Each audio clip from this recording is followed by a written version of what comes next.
welcome everybody to episode 86, I believe, of Taking Control. I'm Anthony Kane, and I'm joined by Bernie Olilla, who is, of course, our Director of Content and Social Media Marketing here at One SEO. I work alongside Bernie here at One SEO every day, and he's been on a few times, I think. Yeah, this is like my fourth time, finally making my way back.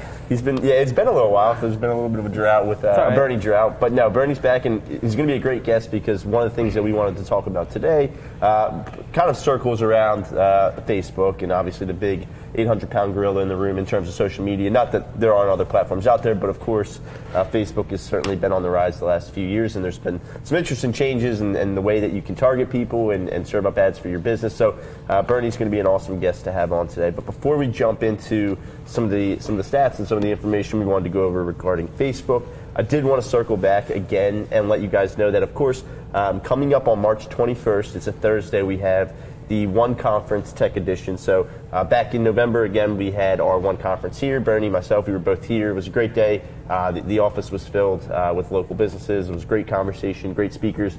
The tech version of that, like we mentioned last week, is happening this March on the 21st. So again, that's a Thursday.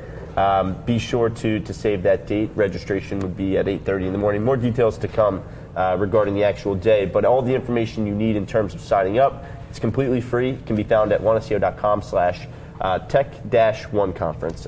Or you can just scroll down on our Facebook feed and you'll see the information there as well.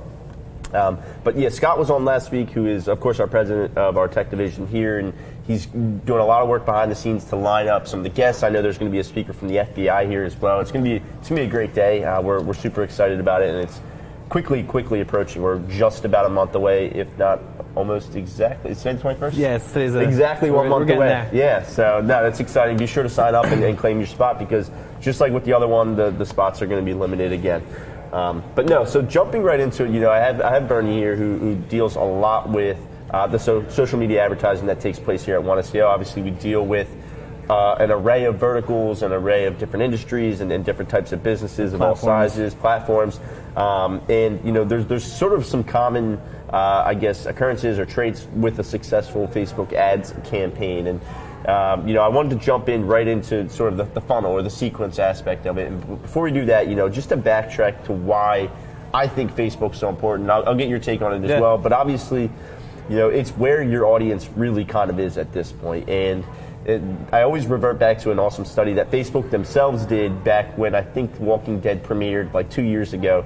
And they looked at Facebook usage during the hour of the Walking Dead premiere, and it was low usage during the show, and then as soon as there was a commercial, it spiked up, and then it went back down during the show, and then it spiked up. And it's obviously, if you're an advertiser, you're thinking, well, that means nobody's watching the money I'm putting into the actual commercial. TV ads, yeah. Everybody's going on Facebook, and that's where you want to be. I mean, it's so important there.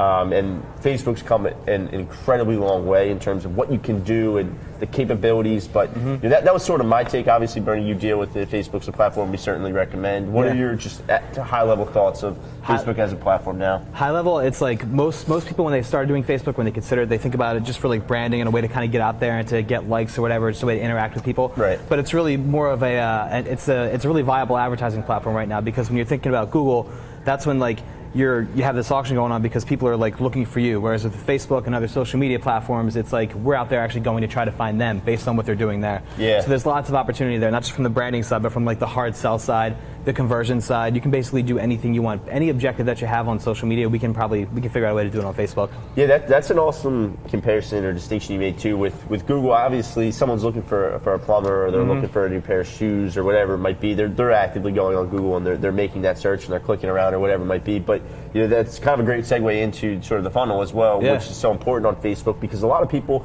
I think, make the quick mistake of just trying to go for the sale or go for the direct conversion and every day right into that cold audience where you just think maybe I'm just going to target these people and see what happens. But I guess if you want to backtrack, I guess more of the way that you would approach it and why it's so important, I guess, to kind of set up the funnel, even though it might not seem like it would make the most sense, but it certainly does. It does make the most sense, because you want to have that handshake with somebody up at first. You don't want to just throw it out there, say, hey, buy my stuff, sign up for my service. And then when you look at a lot of ads that people tend to do on their own, or someone without any experience, you'll just see like all this dissonance. You'll see this picture of like, let's say an HVAC company, like a plumber who is probably working on a pipe or something. In the field. But in the field, but in the ad it'll say, get this discount, call this number, and the objective on the ad will be get the offer now or something like that. It's never like this whole cohesive thing. So what you want to do is, and I have this terrific funnel that we made. Picasso. This is Picasso. So any kind of a sequence is basically a funnel. So you have 3 stages of it, just like you have with anywhere else. You have the awareness, your interest and intent, and your action, right?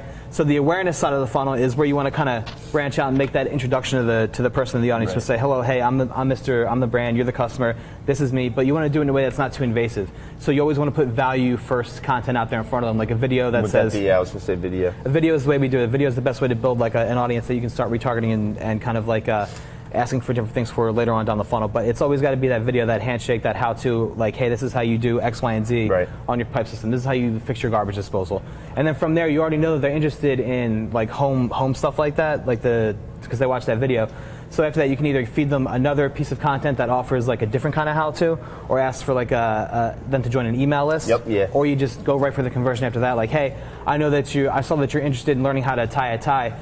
Sign up here right now for a free tuck service, or get an infographic on how to tie a tie or something like that. So it's just a way to feed them based on their behavior down to the action that you want them to take. Yeah, and I think that's also, I mean, the video, obviously, we see what's kind of shared on Facebook, and it's easy to kind of point to a lot of e-commerce and unique niche products they'll show you how it works, or, and then you get entranced and you're just kind of there watching it, or the mattress that, a glass of wine won't knock over even though somebody's jumping on the other end or something. But you can kind of get the idea, and that's a great way to look at it, as sort of that first connect phase is more of just the here we are. Don't just throw it out there. Don't just say, hey, buy my stuff. Say, hey, this is what I got. We're interested in the same things. This is the kind of stuff that I know you like. Yep. Let's kind of go from there. Let's start a relationship together. And some things that we obviously know, but maybe not the average person might realize. And you kind of mentioned it briefly, but I think it's important because you can take the people that watched the video, or you can take the people that watched 10 seconds, or that watched half of the video, or the people that watched all the video, and then you can kind of remarket to those people and target those people specifically where you might not think that's a capability. Yeah. That's the other thing too. If people just jump onto Facebook and they start pumping all this money into conversion ads, Facebook isn't going to just serve up your ad to like anybody that you think or they think is going to convert. They're going to serve it to the people that are more interested in your brand you've already had the handshake with. So if Anthony watches my video, I have a better chance of my conversion ad being served to him than I do from if I hadn't served him that first piece of content in the first place. So you build your custom audience and say, I want to take all these people that viewed my first video and I want to then show them this ad for the next part. Or I want to take all these people that clicked on my link and then I want to serve them this piece of content. I want to serve them this ad next. You're saving money, because you already have the introduction with them, so you're not bidding against all these other people for a conversion who are in the same thing as you. So it's just kind of, that's the easiest way to do, is build your custom audience and then go from there. Yeah, and I think phase 2 is certainly an important aspect too. That's sort of what they call the commit phase, or whatever you want to call it, where they're showing actual intent. Interest phase on Bernie's funnel. But no, I mean, they've seen the video, they've watched it, maybe they watched it for 30 seconds or whatever it might be, and now the ads that you might be going for are signing up for a newsletter, or maybe you're giving them something, whether it's a guide or a download, or an infographic or something like that. And you only need 3 seconds too on that video. So if you can just get someone to watch your video for 3 seconds, then you got them in your funnel right there. It's not like you have to watch a 10-second video, but that's just that quick video view that at least shows that they showed interest and they didn't just blow by it on their feed. And then of course the close. Now that they've given you their email address, or they've given you some information, and they've shown through 2 ads now that they're actually interested in what you might have to offer, that's where you hit them with the promotion and the sale and the kill, essentially. Contact me now. There you go. But I think all this kind of lends itself to the point that Facebook's made changes in terms of their feed and what people see, and there's a finite amount of things that are going to show in your feed now. You're not going to get access to everything, and especially at the local business level, the business page level, that's not your organic posts and things like that aren't really going to be seen by the people that you think are actually seeing them. So it's an important distinction to make that, we're looking at 2.2 billion monthly users on Facebook, which is insane to even kind of comprehend. But understand that the feeds are kind of, they're designed at this point to show them what they really care about, their friends, their family, the funny things. It's not so much just the businesses that are around the corner that are posting organically. And yeah, like and it's kind of working against you too if you're a business. They want you to pump money into their advertising platforms. They're not going to show your organic post over someone's relative or friend that's got it. I think something like the percentage is like between 5 and 12. It's really low. It's incredibly low. So posting, if you have an organic posting strategy on Facebook, you better have like a big audience. Otherwise, it's time to start thinking about all right, let's start building the advertising funnel and start making custom audiences and going from there. Yeah, and plus, I mean, you can get so, with all the creating that funnel and creating your separate audiences and things like that, I mean, who wouldn't want to at that point, because you can get so hyper specific and you can gear your ads and the verbiage and everything like that at people who are in a certain point in the funnel. So, I mean, an organic post, even if it was getting that visibility, is just kind of throwing things at the wall at that point, whereas this, you know, you're kind of strategizing a little bit more and you're saying, okay, what's going to make the most sense for these people who've shown interest? These people have all downloaded the infographic or our guide on how to do this. What makes sense now for them? So, that kind of leads into, you know, obviously Facebook Ads Manager has come a long way. The number of ads, whether it's carousel or video or whatever it might be, is kind of increased over the years as well. Certainly a confusing platform if you don't really know how to navigate Notoriously. it. There's so much that can go into it, and you know, if you're trying to track with your Facebook pixel on your website and everything like that, you know, there's a lot that can go on. So I guess I wanted to backtrack a little bit to just maybe cover a few of the common mistakes that you see on just a day-to-day basis. And you know, I'll jump right into the wrong audience. So obviously, you can go crazy with trying to target in Facebook. You can target the whole country and everybody that's, you know, got this in their title or this in their, you know, that have shown interest in that. You know, what can go wrong, I guess, with targeting too much or too little or whatever it might be? Yeah, the first thing is like understanding the Facebook, like the platform itself, overall how the ads manager works. So you have things that work at the campaign level, then you have ad sets inside that campaign, and then you have individual ads inside that ad set. So the first thing is your campaign level. That's where you set your objective, is what you want to accomplish with your ad. And the second set is where you kind of get a little messy with the audiences, because people just build out all these ads, all these campaigns, and they'll have these competing audiences. So you want to make sure that when you're going into your ad set level, you have audiences that you're testing, and that they're not just competing with a different campaign you have running. And there's an option in the Facebook Ads Manager to exclude certain audiences or certain people that have done a certain behavior from your campaign. Yeah, so if I want one ad to be people that click this one link to my website, watch this video, and have like a different, like a kind of a cold set of behaviors, and then I have another campaign running, I can just exclude all the people who watched the video from that, so that it's not competing with my other ad set. Sounds set all the logic. Sounds tricky, but it's not too hard. Yeah, but because honestly, you know, I've been in there myself, and you know, and when you get to the point where you're like, okay, who do you want to target? It can get insane. I mean, you can say like, I just want to target everybody that's within this age group. Yeah, that's usually the problem too. Is people are like, yeah, I want to target these kind of people who make this kind of money, drive this kind of car, live here, have this kind of interest. But you really got to start like honing in on the certain people. Like, do a cold audience first, throw the blanket out there against like the generals, and then kind of start funneling it down after that based on behaviors. So you start with your interests or your whatever attributes on Facebook, and then you start kind of like narrowing it down based on behaviors that they take that you can observe, measure, and like keep track of. Yeah, I mean, and you can get, you know, eventually you can get kind of really hyper specific, and you're looking at that buyer persona at the end of the day, and you're trying to distinguish, okay, what actually makes the most sense, because it is going to be easy to say, okay, I just want to blow money on everything here. Which creative, I guess can kind of go into the next mistake, which is just a budget being poorly distributed. So you mentioned the different kind of the ecosystem of Ads Manager and how it can break down between campaigns and ad sets and ads. I guess how important is it to set a realistic budget, but also to kind of make sure that it's distributed appropriately throughout the funnel and everything like that, so you're maybe spending more on the people where it makes most sense. If you just cap it like by day, if you have that, like if you have like $1,000 or whatever, you can cap it by day.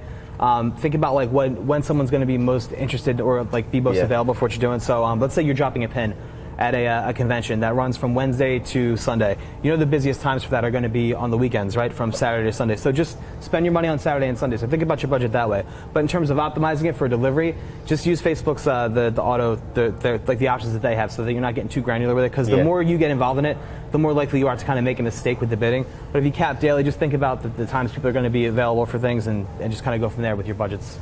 That's the best way to do it. So another one, and this is, you know, we always talk about this sort of meme where, you know, you thought of something and then you see the ad on Facebook and you're just like, what's going on? But it kind of plays into the people seeing a certain ad maybe too much, maybe to the point where they you know, either submit it, you know, give feedback to Facebook in regards to why am I seeing this ad. Or I guess how important is it to distribute the ads in the sense that you're not over serving to people or anything like that? That's where some people call it a sequence, we call it the funnel. That's why it's important to have that next step already ready to go. So you want to have your video view audience automatically feeding your next ad that they're going to see, and kind of like make sure they're just not stuck on. Yeah, so they're just not stuck. I don't want Anthony to see download my content marketing ebook 5 times a day. I want him to see it a couple of times, and then if he watches the video for a few seconds, then I want him to see the next ad in the sequence. Right. That way he already watched the video, he already knows what it is. Why would I keep serving it to him? So it's that kind of thing, just making sure that you're set up the right way to make sure your delivery of your ads is like just coincides with like the user's experience on Facebook. Yeah, and that lends itself to the point of people maybe just going for a direct sale or just going for direct conversion, and you just have that one promotion or that one ad that you run. That's the one people are going to be seeing, and they're just going to see it over and over and over again. And at that point, it's not really performing for you. It's just kind of it's a nuisance for the people. That's when they're just like, no, I don't want to see this anymore. Yeah, and that's where hide ads from this publisher can have the actual, the reverse effect of what you want it to have at that point. But bid cap being too low. I know you mentioned kind of making sure that you're setting that daily cap so that you don't lose all your budget early and then you kind of have nothing left. How does bid cap kind of play into the Facebook Ads Manager kind of platform? And not as much as you might think. We usually cap, if we're capping, we're doing it daily. So we're not spending a certain amount of money on like any given day. So we're not going to spend more than 50 or 500 or whatever it is dollars any given day on a given set of ads. It's not so much the most important thing with the advertising is it's the audience and the creative that you're using to deliver your message. Right. We wouldn't focus too much on, like, obviously the budget and the budget optimization is very important, but where people have the most problems is setting it up from that campaign ad to ad level like we talked about, and then the different kinds of creative they use to deliver their message. So Facebook has this whole robust set of different delivery options you can use. Yeah. Like there's carousels, there's the videos, there's their single image videos. So typically you want to take advantage of all the creatives. Whatever you can do, especially for the high funnel stuff, stay away from single image ads. Yeah. So if it's just this static image, the static picture that you're delivering to people, and it's your first ad in the campaign, you're probably off to a bad start. You want to make sure it's something interactive up front, and then once they get to know you, then show that single image ad, that real simple, all right, you already know who I am, take this action for me. Quick thoughts on carousel ads. Love carousel ads. I'm a big fan of this. So carousel ads, that's how we convert. That's how we make a lot of our money, especially if you're e-com and you're showing off products. Yeah. And someone can just swipe through like, oh, there's a toaster. Oh, there's a spatula. I've there's seen some really cool ones. Yeah. Carnival, the cruise ship. They do good carousels. Cool stories with their carousel ads. Mm-hmm. But obviously you're at the point. Okay, maybe you're spending money on Facebook. You're putting money behind your ad sets. You want to see how these things are actually performing. What it's ending up. In terms of conversions and revenue for you and that actual return on investment. Now, Facebook Ads Manager itself has a reporting platform within it, so you're able to kind of see, based on how your ads are doing, how Facebook thinks that they're converting, based, with all the tracking that's in place. Now, you would also be able to see that information on the Google Analytics side as well. But two important distinctions that we wanted to kind of cover. Facebook uses what is called a Facebook pixel, which is essentially just a script. It's a little tracking code that goes on your website. So important. This is how Facebook knows that a visitor has been on your website. And the reason why, right off the bat, that's incredibly important to use is because Facebook knows if somebody viewed your ad, whereas Google Analytics would have no idea. So, for example, just to kind of give you a quick scenario, someone's scrolling on their news feed, they see your ad, they watch maybe 45 seconds of a video, it's a product or whatever it might be, they just open a new tab on their computer, go to your website, and make a purchase. That's going to look like a direct conversion. It's going to look like somebody just went to your website and made that purchase. And Google would have no idea that person saw your ad on Facebook, but Facebook knows, based on the pixel that's on your website and that you saw that ad, that they can draw the connection there. So that's why the numbers, aren't always going to line up in analytics and Facebook, because Facebook knows that little tidbit of information, whereas Google might not. And it's just important to kind of understand that there might be some attrition there between the two models. But right off the bat, just understanding the basic attribution model of Facebook by default will set up to a 28-day model if someone clicks on an ad. So if someone clicks on an ad and within 28 days makes a conversion on a website, it's going to count as a conversion to Facebook in Ads Manager.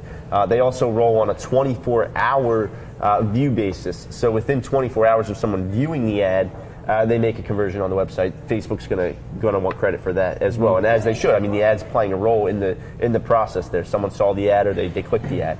But it's just an important distinction to make, because so much happens and people operate in 1,000 different ways. Not everyone's directly clicking the ad, going to the website, and making a purchase right there. Mm-hmm. So much comes into play, especially with the service-based. They might see the ad, and then maybe when they get home at night, they go on the website and then they make a purchase. The ad still played a role in that conversion at the end of the day. So it's important to kind of understand the distinction there between the two. You can certainly get very close. We look at assisted conversions in Google Analytics, and we're able to see, here are all the conversions, Google, organic and direct, and especially with e-commerce, those assisted conversions for Facebook is huge. It's huge because you're able to track that not only was a transaction, but you're able to see the revenue that came with it as well. Yeah. So, and you'd be able to see on the campaign level, if you're setting up your campaigns correct, it's something we probably should have covered as well. But using something like UTM parameters, or just differentiating between what ads are running and what's driving clicks back to the website, so you can see that information in analytics. But you're able to right there in assisted conversions in analytics see, maybe they came direct, and then they saw the ad, then they came back direct. That ads obviously played a role in their decision there, and it's not just kind of single funnel or single focused anymore. It really is looking at everything that attributed to that conversion. So I think Facebook does a great job in terms of, we want to just say, yes, we played a role in that, no matter, what it was, whether it was a direct or whether someone saw the ad, and that makes a lot of sense because obviously that's how ads work these days. Google Analytics, again, they're kind of limited in that sense because they don't know someone's behavior on Facebook itself. So just kind of understand that there's going to be a difference there. But if you do the right things in terms of tracking, you're looking at the right UTM parameters and everything like that, you're able to kind of get pretty close between the two. One last thing I'll lead into, Facebook lead gen ads. I love Facebook lead gen ads. So this is one way you're able to say, it came right from Facebook, and that's because what a Facebook lead gen ad is it's essentially a form on Facebook itself. Correct? And it'll auto-populate too. So let's say, that's awesome, yeah. Let's say you're a car dealership, or you're someone who sells like an HVAC company or something like that. And you've already built your funnel, you've gotten someone to watch your video, you have this huge audience that you can remarket back to in the very end that have already shown interest in your content in several different ways. At the very end, you show them a lead gen ad on Facebook. So they finally, they get to the bottom of the funnel, they see the ad in their feed, they hit the get offer or whatever it is button, and Facebook will auto-populate all the information in there for them. Their name, their phone number, their email address, to make it as easy as possible for them to convert right there. The big problem with that is, though, especially with leads, is they can go cold if you're not set up on the back end with your website with with a Zapier or something like that to kind of let you know right away that, hey, somebody just filled out a lead form. And that's kind of the problem that sometimes people run into. But it's so worth it if you can just get yourself set up to receive those notifications to just run lead gen ads on Facebook.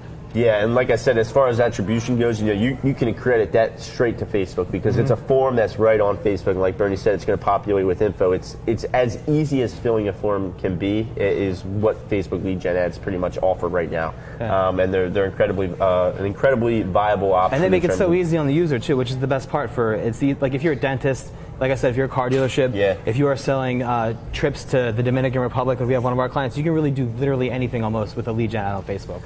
Yeah, no, it really is awesome, and those are certainly are trending in the upward direction, and you're seeing them more and more now on Facebook, which is awesome. But this was kind of a quick look at Facebook Ads Manager as a platform, as an ecosystem, and sort of understanding how you can set it up and how you can move forward. There obviously are certain pitfalls that you can end up in with mistakes that are made, and setting budgets and audiences and things like that. But ultimately, there's a ton of information out there. There's a ton of information just on the One SEO website, in fact. But we encourage you to at least try this platform. There are people who swore they would never be on Facebook 10 years ago, and now they're the same people that are now advertising on Facebook. Like 20% of their revenue online comes from Facebook. And it really is awesome, and it's such a huge platform these days. But Bernie, we'll have to have you on for some other social platforms in the future. Yeah, I know a lot of stuff about it. I'm telling you, I'll dissect another one next time. But we appreciate you guys tuning in for episode 86. Thank you so much. We hope you have a great weekend, and we'll see you guys next Thursday.